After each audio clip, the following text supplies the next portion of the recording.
Last month, French President Emmanuel Macron hit the headlines when he suggested that the West should provide Russia with, quote, security guarantees in the event of a negotiated settlement over Ukraine, which would basically involve promising Putin not to expand NATO further eastwards or deploy weapons or troops near Russia's territory.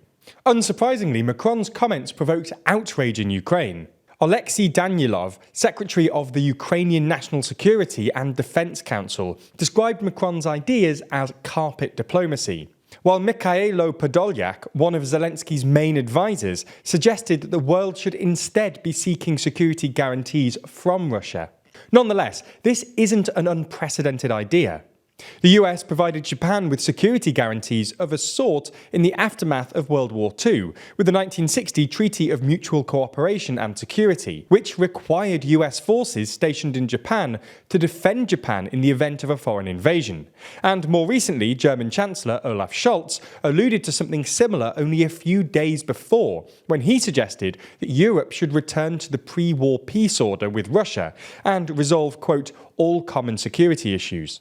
So, in this video, we thought we'd try and figure out, in the event of a negotiated settlement, what the pros and cons are for the West providing security guarantees to Russia.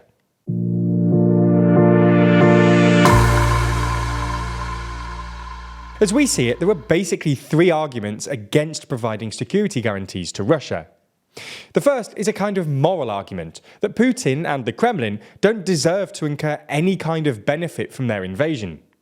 The second is a deterrence argument that granting concessions to Russia will only encourage Putin and other dictators to engage in further wars of aggression in the future. The third argument is that providing the Kremlin with NATO-related security guarantees would be to tacitly endorse Putin's spheres of influence narrative, which claims that Russia was provoked into invading Ukraine by NATO's eastward expansion into Russia's sphere of influence, which is, well, dubious at best. Let's start with the moral argument, which is the one Ukrainian officials usually appeal to when they're resisting Macron's dovish suggestions, largely because it's probably the most politically powerful argument.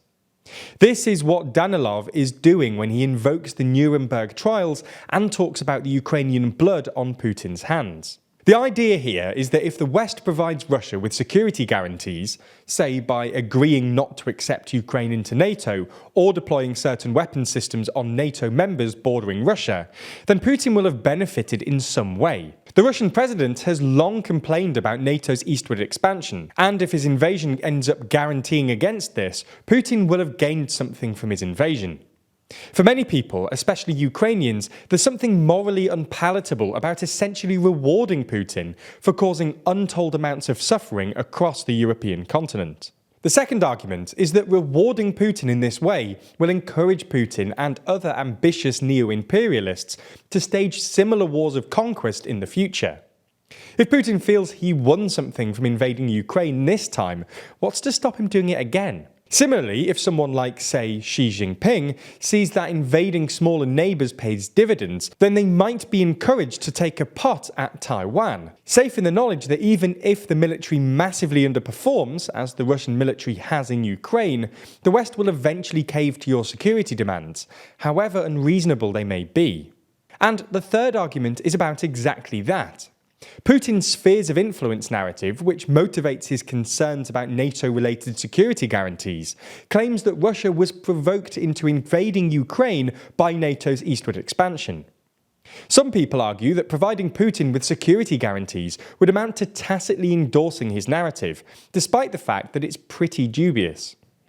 While NATO has indeed expanded eastwards since its inception in 1949, this isn't so much because the Americans wanted to encroach on Russia's spheres of influence, but rather because many European countries independently expressed their intention to sign up to the alliance, largely because it's proven arguably the most successful defensive military alliance in history.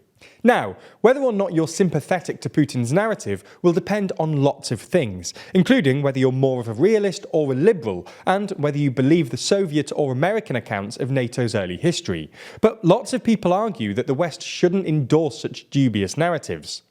Not only would this be in some sense disingenuous, after all it would involve endorsing a narrative that most Western politicians take to be false for instrumental reasons, but the international community also has an interest in maintaining a high bar when it comes to justifications for war, and tacitly accepting Putin's spheres of influence justification won't help.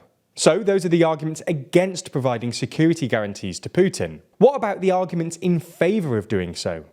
Well, as we see it, there are two main arguments in favour of providing Putin with security guarantees. First, it might make a successful peace negotiation more likely, and second, it might make any peace more likely to hold in the future. Let's start with the first one, that it'll make a peace settlement more likely. Essentially, some people, usually self-described realists, argue that any peace settlement will ultimately require concessions by both sides, and that, as a form of concession, security guarantees open the door for a successful peace settlement. If you accept this line of reasoning, and that a peace settlement is indeed a good idea, then offering security guarantees makes sense. Now, most Ukrainians don't buy this argument, both because they consider calls for peace premature given the state of affairs on the battlefield, and because they consider conditions on Ukraine's relationship with NATO an unacceptably high price for peace. But this is presumably what Macron was thinking about in early December.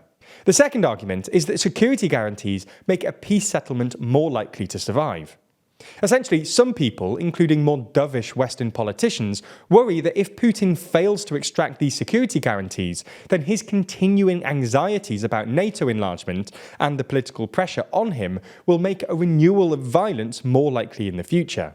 On the other hand, if the West agrees not to expand NATO further, or maybe restrict deployments on NATO's eastern flank, Putin might feel less threatened, and so be less likely to restart the conflict.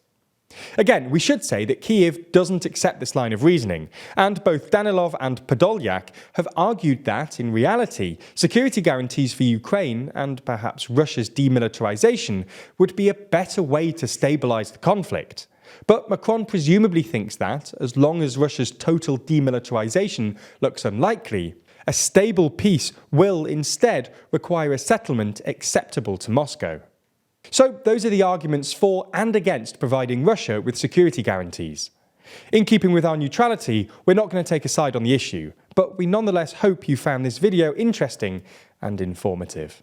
Also, we'd love to hear your thoughts on this topic and the current state of the Russia-Ukraine crisis more generally. Obviously, we've just entered a new year, and with the conflict still rumbling on, it's only natural that new questions are being raised, rightly or wrongly. So in the comments below, be sure to tell us what you think about the current status quo and how you expect it to evolve as we head through 2023. Also, if you like these kinds of videos and you want more updates on the war in Ukraine, as well as European news more generally, then be sure to subscribe to the channel and ring the bell to ensure you never miss a thing. And if you really like our stuff, be sure to check out our sister channels, including Relative Newbies TLDR Daily and TLDR Business.